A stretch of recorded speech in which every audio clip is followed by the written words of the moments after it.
শীত মানে এক অন্যরকম আনন্দ।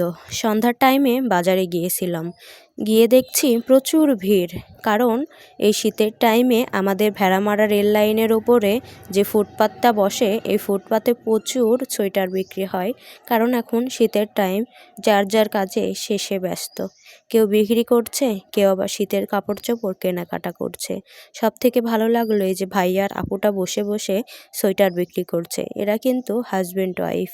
দেখেন, কোনো লজ্জা না করেই এরা কিন্তু ব্যবসা করছে। আসলে কোনো কাজই ছোট নয়। তারা সমাজে লজ্জার কথা না ভেবে যে কাজটা ছোট, এটা কখনোই তারা ভাবেনি।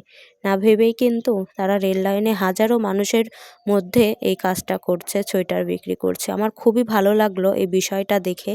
তো আপনাদের কেমন লাগলো আজকে এই সোয়েটার বিক্রেতাদের, অবশ্যই কিন্তু জানাবেন। তো ভালো থাকবেন সবাই। খোদা হাফেজ। আমার জন্য দোয়া করবেন।